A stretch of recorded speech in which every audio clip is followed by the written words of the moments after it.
Hi, everyone. I'm Margaret Brennan, and this is a CBS News Facebook Live. This is my very first one, so I'm excited to do it, pegged to this Mother's Day. It's this Sunday, by the way. If you need a reminder, if you haven't bought something for your mom or thought of what you're going to do it right now. I've got a group of some of my favorite moms and coworkers joining me today for a conversation. We have Dana Jacobson, co-host of CBS Saturday Morning and correspondent with CBS Sports. Hey, Dana. Hi. Nikki Batiste is joining us too. She's national correspondent up in New York. Weijia Jiang, my DC colleague here, is about to join us. She is a senior White House correspondent.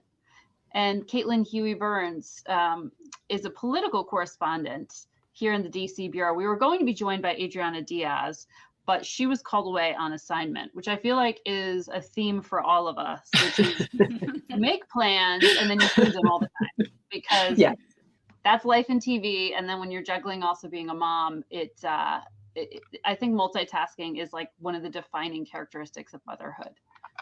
So I think being in TV is actually pretty good training for it. No doubt about it. So I'm moderating the conversation today, a little bit different than Face the Nation. But I wanted to just start talking to you guys about what you think of when you think of Mother's Day right now, because my first thought is, oh my gosh, did I order flowers for my mom? I did it on the train, Margaret. I actually did it on the train. I was coming from Philly here, and I'm like, oh my God, I forgot about my mom. And I was literally on the train going, I gotta get her something because the card is in my bag and it's been in my bag all week and I haven't had time to mail it. So that's what I had to do. I think my first thought is someone going to let me sleep in? I just want to sleep on Mother's Day. Although we get up at 4 a.m. for our morning show, it's not the same as being woken up at 4 a.m. by a child. Mm-hmm. I think we can all relate. Yeah, I think, I still associate Mother's Day with my mother, and that's it. I mean, I forget that it's a day that I'm supposed to be celebrated. And I think that's for a variety of reasons, but mostly because we have so much on our plate. We're not thinking about, what are we going to do to celebrate that day? Even though we obviously love being mothers and we are a mom every day, to me, it's still something like, that I have to make sure my mom hears from me that she knows how much I appreciate her.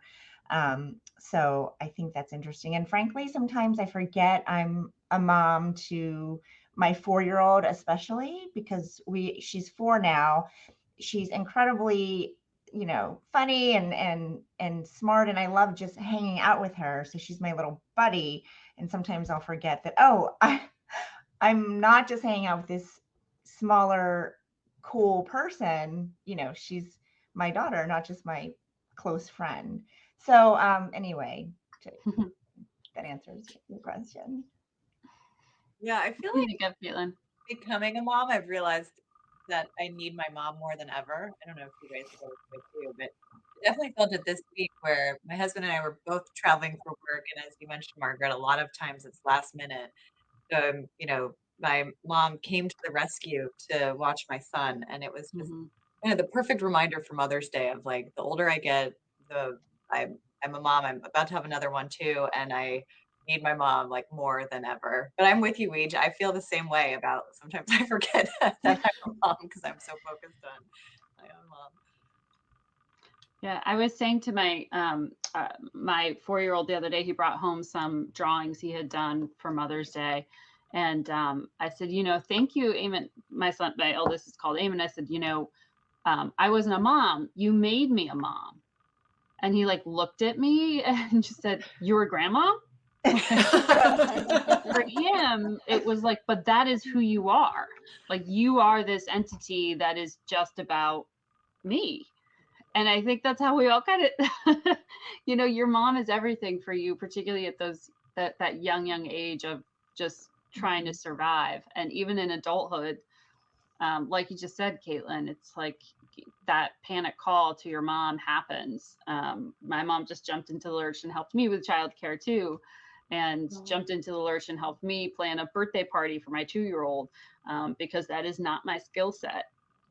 But it is hers. And I feel like I've become, as a mom, I've appreciated my mom that much more in terms of how much she has juggled over the years.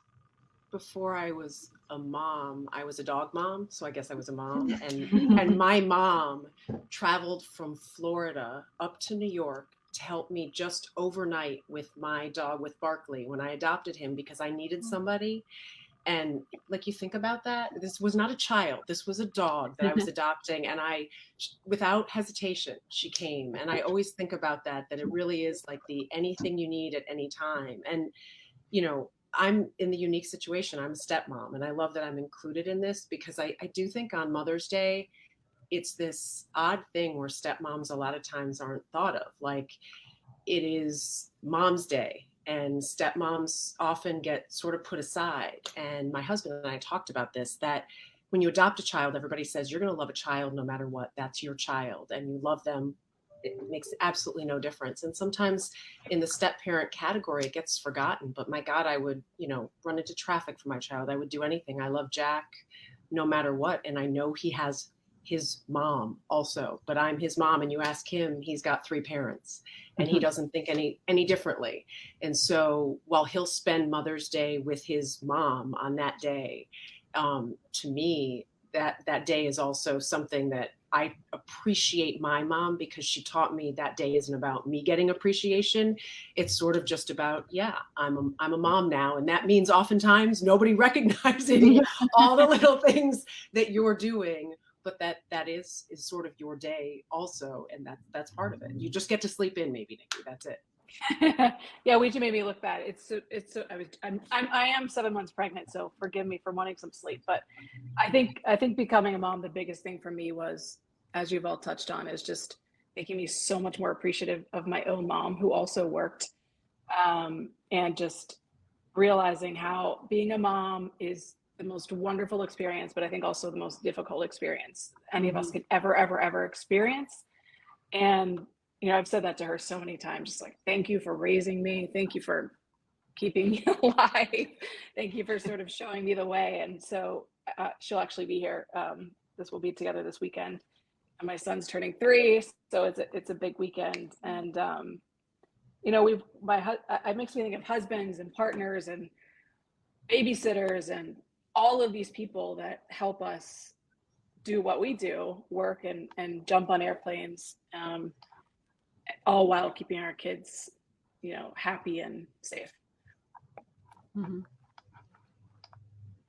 Yeah, it's interesting, because I was trying to write something for this Sunday's show as like a reflection, and I have a hard time talking about myself. It's easier for me to talk about mothers other than me. You know, when we're looking at these pictures of the border crisis, for example. I know Nicole Skanga, one of our correspondents, had a little element in a story last Sunday that just hit me, of this pregnant mom carting her 3-year-old and a 5-year-old all the way from Venezuela. That is incredible. And to think of the extraordinary lengths moms like that go to. And then I'm, you know, stressed out about throwing a birthday party for my 2-year-old after the show. Like, it puts it in perspective. But I think the common thread through everyone, no matter how blessed we are with the resources and the lives we have, is just that, like, centerpiece of your existence becomes these little humans suddenly. And it changes everything. I know for the evening news, Steve Hartman, who every time he has a package that runs, it makes me cry or tear up. It's like a challenge not to tear up. Put together a package that I want to play here on what it means to be the world's greatest mom. His kids to answer a very important question. So here's tonight's On the Road. This is the award for World's Greatest Mom. It's a statue of a man, for some reason, but it's still an impressive title, which is why the Oz Engraving Company in Los Angeles cranks out nearly 10,000 of these trophies every year. That means at least 10,000 kids know the world's greatest mom. I thought my kids knew too. I mean, it's always been obvious to me, but when I invited them into my office, cameras rolling, to record their choice, they were stumped. We have absolutely no clue who that is. No clue whatsoever. No clue. It's whatsoever. The world's greatest mom. It could be in Africa. Finding her would be a needle in a haystack, they said, but suggested I start by reaching out to our Kindness 101 students and on-the-road educators to see if we could find any kids who think they know the world's greatest mom. We're looking for the world's best mom. Yeah, that's ours. What makes your mom the world's best mom? Our needs are met before her needs are met. We talked to more than a dozen kids, She plays games. and each one gave us a very convincing reason She always helps me. why their mom is the best. She tucks me in at night and she's very loving. She has a really big heart. She deserves the mood, but she would never ask you for it. That's sweet. My crew was impressed, but still hard-pressed to pick a winner.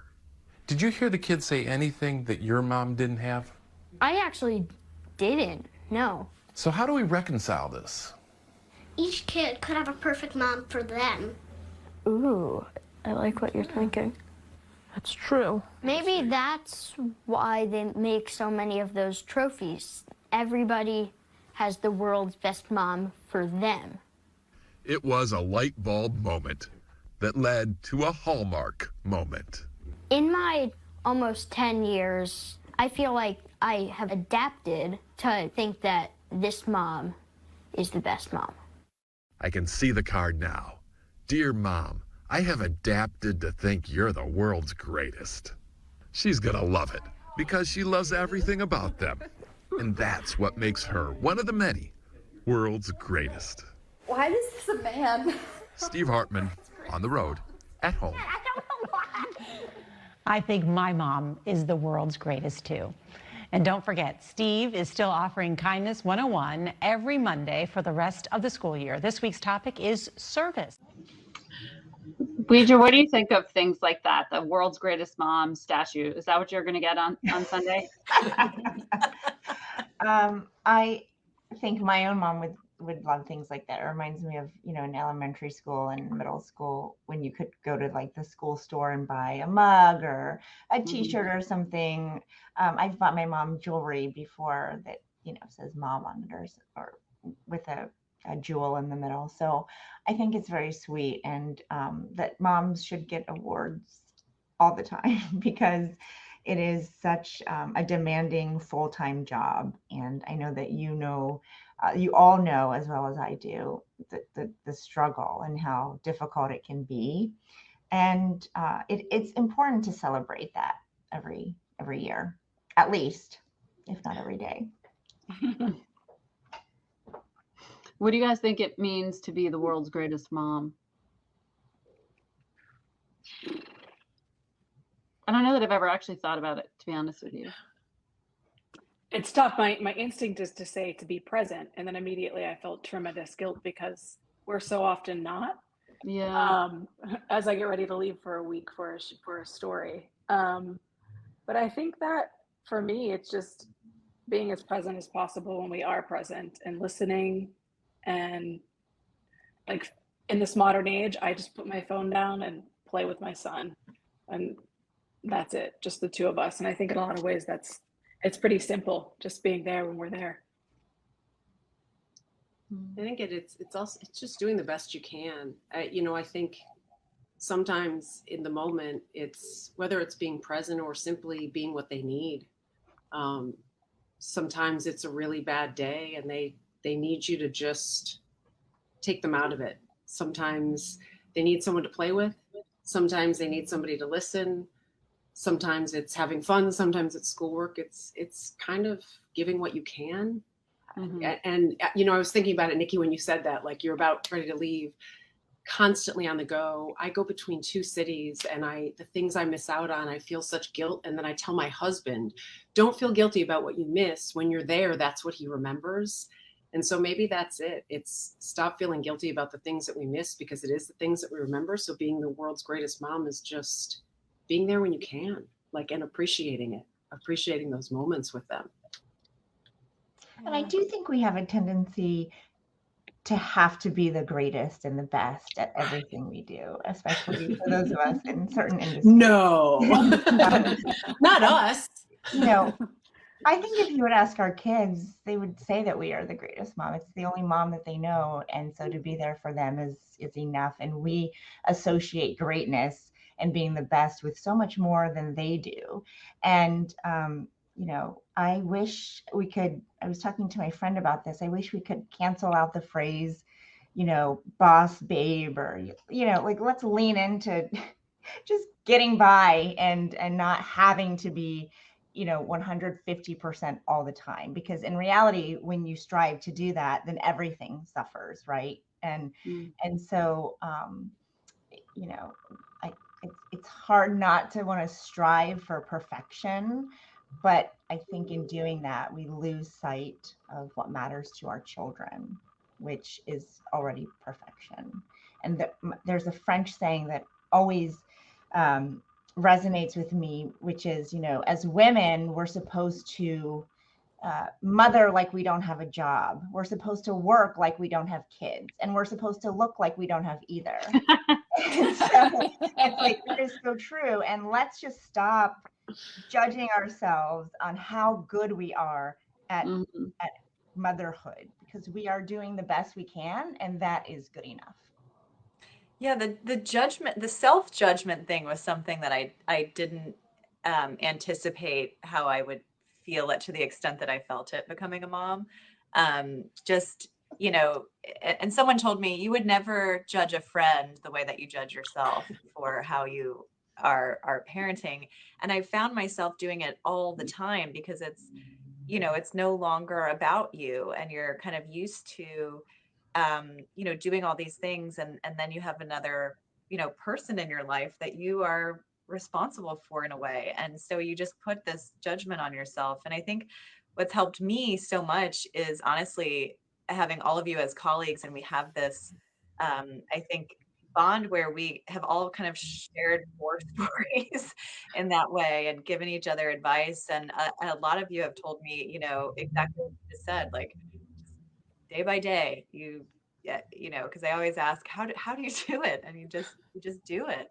But I think the being present thing, I think, is a real constant challenge. I like what you said, Nikki, too, about, and I've been trying to do this when I get home, putting my phone down and just being there.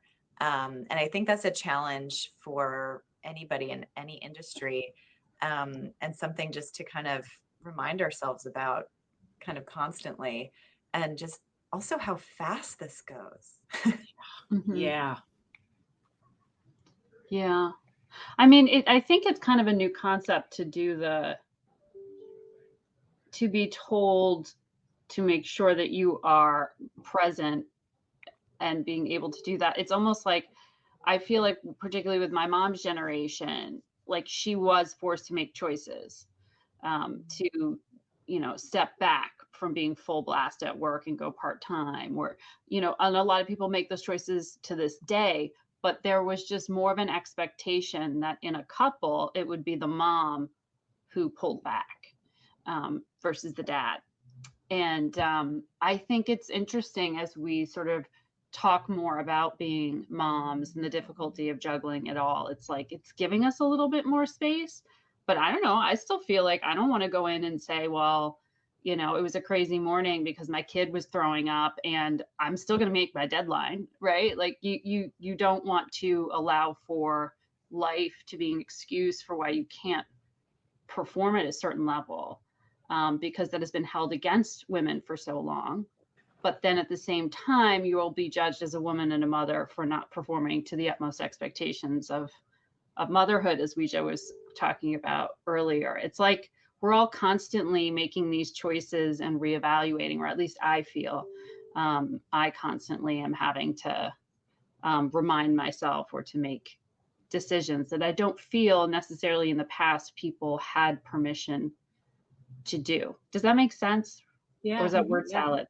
No, it makes sense. And I think it's also like, one week it's one decision, and then the next week you make the next decision. And sometimes it's not always the same. And it's, do you take an assignment, or do you turn one down based on where you want to be? And sometimes it feels right to take an assignment and leave. And sometimes you say, you know what, I'm going to stay home. I never thought I'd be the person that would stay home and say no to an assignment. And I've done it and thought, nothing of it. And I never thought I would do that, but it is the choice, and it's a hard choice. It's not as easy as I'm making it sound like, oh yeah, no, good, I won't go. It's really hard. And it's great that we have the choice, but it makes it really, it's difficult, because then you wonder, will it still impact me, or am I making the right choice? But I think it's also really good that our kids see us doing both things, and maybe not that perfect thing again. None of it's perfect. It's like it's messy, and that's okay. Like, mess is good, and mess is life. Mess is not perfect, and it's not always a home cooked meal, and it's the best you can do. That's what it is, and that's real life. I think that's good. Yeah, I think that's such a good point, Dana. I think one of the earliest pieces of advice I got to was the idea of like putting your mask on first, right? In an airplane. Yeah. And I think about that a lot. And I think as you know, we're all on assignments or traveling or, you know, working long hours. I do think that, you know, I think about the things that bring me joy or make me feel like myself, and a lot of that is tied to work. And I think that it makes you a better, you know, if you can be yourself and happy in what you're doing, I think that makes you a better parent and a role model too, if that's what you want for you know, for your child. But it is hard. I mean, I find myself, I'm going on maternity leave again in August, and I'm already like, I need to, you know, say yes to every assignment before I go, and, you know, get everything in before I go on leave, which leave is a job in and of itself. Right. But, you know, you're just constantly, you know, there's just really never a contentment if you think about it. So I see two questions. I'm looking in a document that some of the social media producers have here, and I see a comment from Christina that says, what are some of the funniest things your kids have ever said to you? Anyone want to share? Funniest. Well, I actually have a very funny story. I'm, as I mentioned, currently almost 8 months pregnant.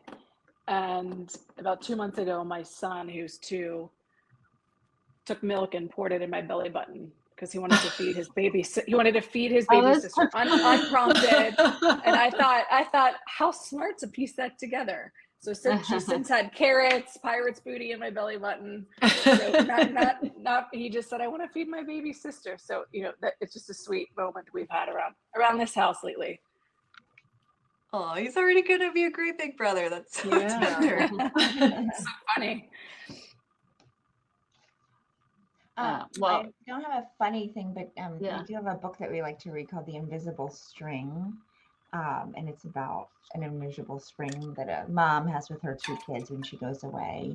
And so when I do have to travel for work and I'm FaceTiming Frankie, the 4-year-old, because the baby obviously can't talk yet, but she always shows me her end of the invisible string. Oh, that's really sweet. It's very sweet. Eamon, my eldest, has gotten into pop music recently, and knows how to use our Alexa, and he's obsessed with Miley Cyrus Flowers, and we hear it over and over and over again. And fast forward to, you know, it was at night and his dad was traveling, so I was letting him lay in bed next to me, and as he was falling asleep, he like turns and looks at me and he said, Mommy, can you love me better? And my heart jumped, and I was like, oh my God, are you okay? Like, do you need more snuggles? Like, what's up? And then I realized he was reciting Miley Cyrus lyrics in bed. But like, my first instinct was like, oh my God, I'm failing as a mother, rather than he was just thinking about what Miley Cyrus said. And that's adorable. Something. And now we have to be careful with what music we allow him to listen to. I was going to say, at least it was that and not something. Yeah. Yeah. It's really sweet. So Jack's 11, and for me, I sort of said it on the sweet scale, and especially as a step parent, like I do remember the first time he said, "I love you." And I had said it to him certainly before he had said it, but he on a regular basis, I mean, he would take me over. He always says to my husband, to Sean, he's like, I'm going with Dana. Dana's like, we're definitely teamed up against him. But, as he gets older and he understands things, he's like, I will always take care of you. I will always take care of you. And like, I think some of it is like, as Sean and my mom get older and we're taking care of them, and I'm explaining like, it's your parents. And as they get older, you have to do some of this. I think he grasps that concept. And to me, it's like, this precious little boy has no idea what that means to me, that he again sees me in that same way. Like when you talk about parents and he says, yeah, I have 3 parents. And it melts my husband in my heart that he says that. And there is no greater gift a step parent can tell you than when your child sees you in that way. So I'm sure he says many funny things, but I'll say the sweet, because that just melts me. Mm-hmm. That's awesome, Dana. I feel like it's so cool for him to, and I think that's also when I think of motherhood, you think of people in your life that kind of play that role as well. And I just think for your son, like, how cool is that to have these amazing influences? It's like, the more the better, right? My son's only a year and a half, so he's just starting to talk, but he's starting to talk a lot, and it's just really kind of, I like love this stage of figuring things out and kind of starting to form some sentences. And my favorite thing that he does is he says bye to everything. So he'll put something in the trash and say, bye bye trash, bye bye. And it's so like a farewell, everything is bye bye truck, bye bye trash. And so that's kind of sweet. I'm also trying to get him to understand there's a baby coming, but well, there's a lot of good books for that. We've got some work to do on that.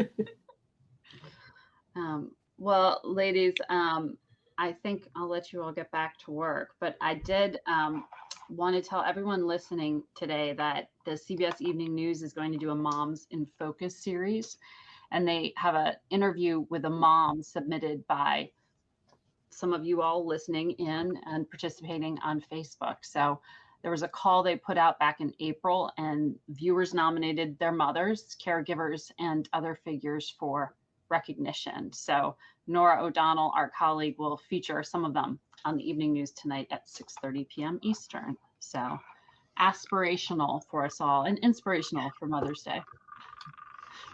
But I guess I'll leave it there. Thanks for doing the first Facebook chat I've ever done. Hey, happy Mother's Day, Great everyone. job. Happy Mother's Day. Happy Mother's Day. Happy Mother's Day to you all. I hope you get to sleep in, Nikki. Thank you.